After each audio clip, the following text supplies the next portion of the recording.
Good morning. And Hannah, if you're watching and you asked a question, I'm gonna go over it.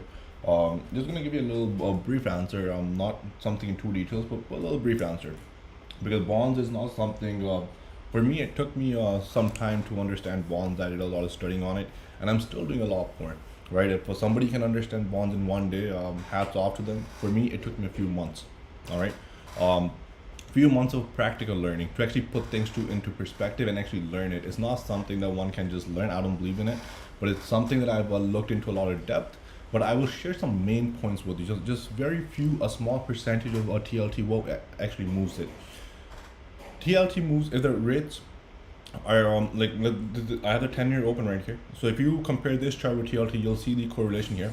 This is usually the inverse of each other. All right, if the rates are down, so ever since the rates have started putting a little toppy pattern, the rates came down. TLT took this as a positive. All right, bonds. What I'm saying, so funds are buying bonds. All right, so the further these rates come down, this will impact TLT positively on bonds. This has nothing to do with SPY. It has nothing to do with other SPY has other things that go and that impact it. Okay, so for TLT, if the rates come down, that's something that you can just write down. If the rates come down, TLT will react positively to it. All right, can TLT also come down and rates come down? Absolutely. Can rates go up and TLT go up? Yes, absolutely. But right now, the market that we're in, the conditions that we have, if the rates come down, they're impacted negatively. TLT will take them as a positive for in this market. All right, and then we have commodities. So DBC, I'll go over DBC ETF.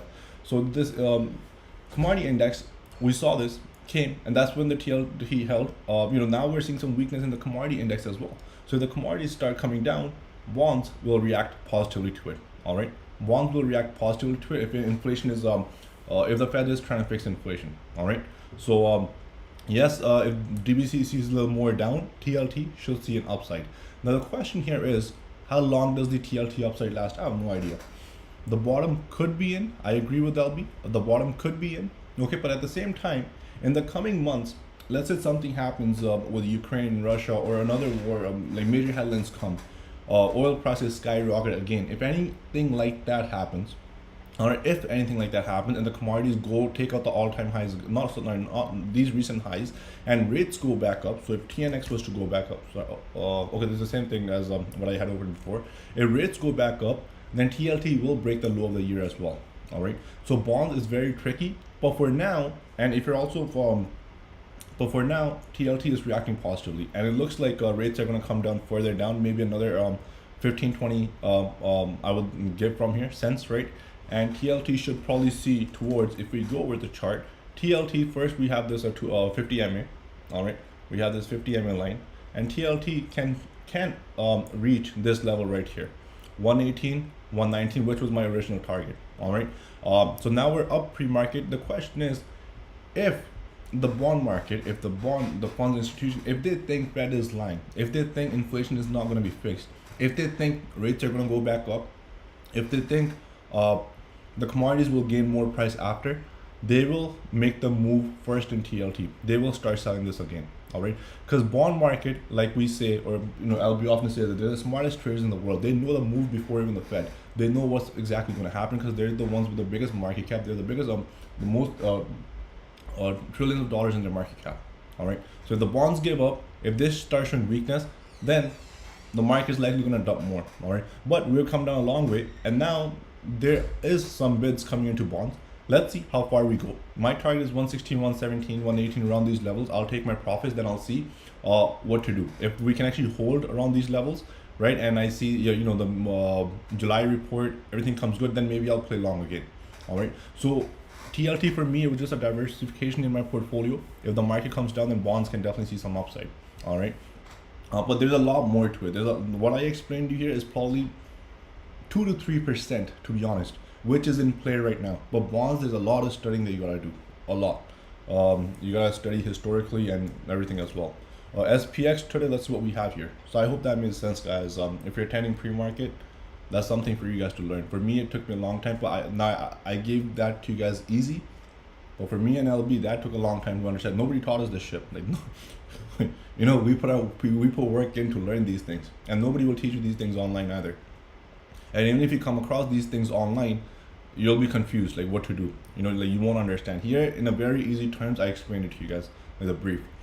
Now on S&P, holding a nice little morning strike handle. We're down pre-market, obviously, right? Down a bit. Let's see what happens. The only thing today is bonds are seeing some inflows. We had the PCE, personal consumption expenditure, right? That's what it stands for if you don't know, which was in line. All right, let's see what happens in the market today. I'm still not bullish, obviously. We have the JPM 3600 strong support. Let's see what happens. Now, some things to pay attention to here. TNX rates are down a bit, which usually helps tech. Then we have the DXY. Oh wow, see, the thing is dollar is strong here. The dollar is strong, right? So what happens here? Dollar is strong, so that's not good for stocks. All right, so market can still see more downside even if the rates are down. So this is something you guys need to. So let's see what happens here. Usually we talk about TNX, DXY, being up and down at the same time. But now rates are down, dollars up. What happens here, right? So this will weaken the market, while rates might try to strengthen. So what happens overall? There will be a lot more involved into it. All right.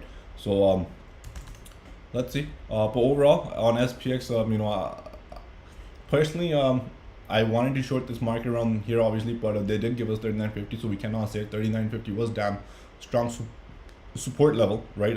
This right here, the last lows they gave, that was a resistance. So this was good. Made some good plays. Let's see what happens. Let's see. I have no idea what's going to happen today, to be honest. We can go green or we can dump more.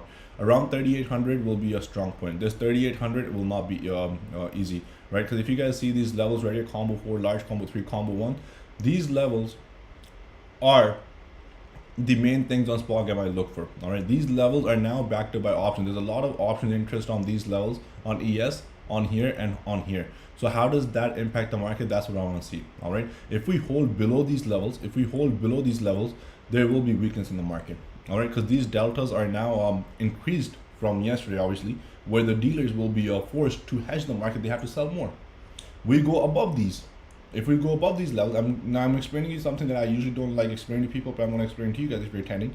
If we go above these levels, there will be decay in those puts. If we're talking about the puts, and if they buy some calls, dealers will buy some, and then on the decay of these puts, dealers can buy back the futures that they previously sold, which is going to bump the market up more. All right. So a little tip here for you guys. I hope you guys, if you guys didn't understand, that's fine. Just keep reading, keep learning it, and it'll make sense. So I gave you guys some few gems this morning. If you attended, congrats. We'll see you guys back in the chat. At the end of the day, it's all about these three things. Number 1, position sizing. Number 2, understanding your risk tolerance. All right. And then also management. And then obviously patience. So these few things you learn in the market. You can go far. You can go as much as you can. And if you've been with us for a long time, at least think about this now. Let me show you guys something. I'll go on the monthly chart. If you've been with us for a long time, and many of you have, from the start, you've come a long way. You learned a lot. You guys experienced this with us, right? But man, with the knowledge that you learned from us at MSL, the knowledge that me and LB have shared with you guys mainly, you guys have this entire 2023, 24, 25, 26. This keeps going, man. You guys have all these years to trade. What can you do? What can you do with all the knowledge that you learned? And trust me, the knowledge that we've given you here, the stuff that we've spoken about, even that is enough for you guys to make a great living. God bless. We'll see you guys back.